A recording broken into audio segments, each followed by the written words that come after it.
presentation we will be talking about Coptic Christianity. Coptic Christianity is what you could consider a denomination inside Egyptian culture. Coptic Christianity is what you could say hidden in the Middle East, as they haven't had a good relationship with the Muslim religion. This dates back far into 64, 68, and even to 113. Basically, we'll get into the conflict later on, but as far as the relationship with the United States, we can see that it first started in 1977 when the Coptic Church's Pope, his name was Pope Shenouda III, met with President Carter in Washington, D.C. And in 1981, this is where we can kind of see the conflict involved as far as the relations with the United States. The President Sadat of Egypt imprisoned the Pope and exiled him to a desert monastery.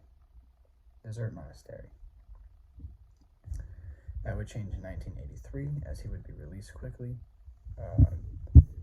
And we start to get into their history a little bit, but it's always said that Coptic Christianity always had an edge over Muslim religion, but basically Coptic Christianity is also a very persecuted one. It is known as an ethno-religious group indigenous to North Africa, and have inhabited primarily the area of modern Egypt and Sudan.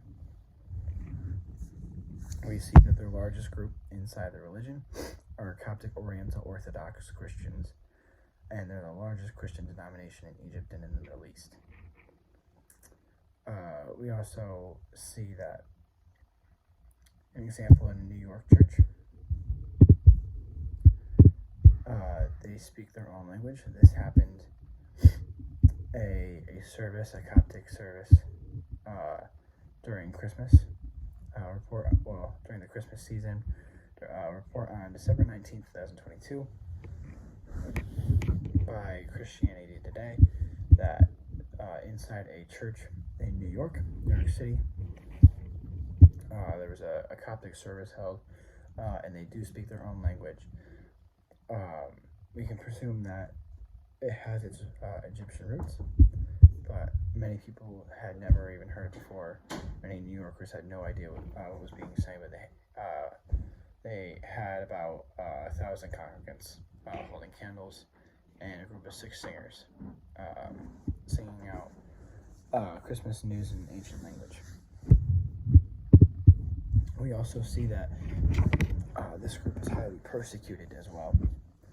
The Christian religion, or groups of Christians, are the most highly persecuted group worldwide, as in 2022 alone, for what's documented, 5,898 Christians were murdered for their faith, and over 10,000 were kidnapped or detained without trial.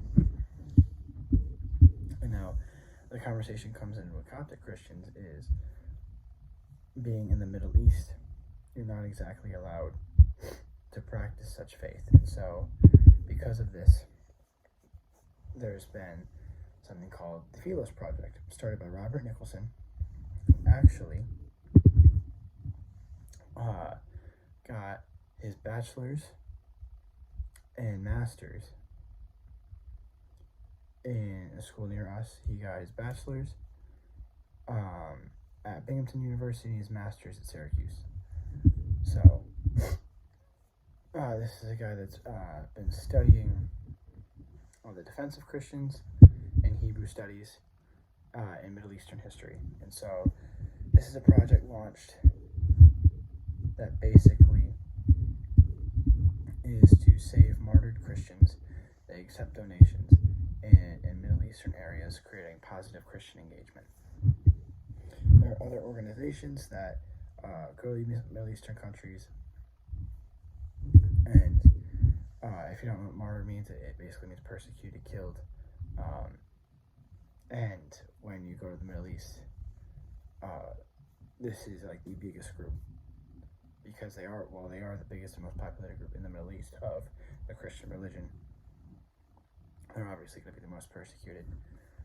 The Philos Project, great project. Also, just another highlight of where U.S. relations come in, and they create engagement with Christian leaders,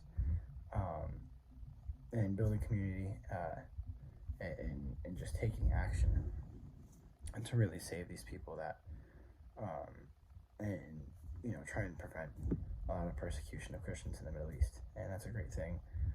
Unfortunately, a lot of it has to be undercover. They can't say where they go in the Middle East, for the sake of their own safety. But just a little bit of information on Coptic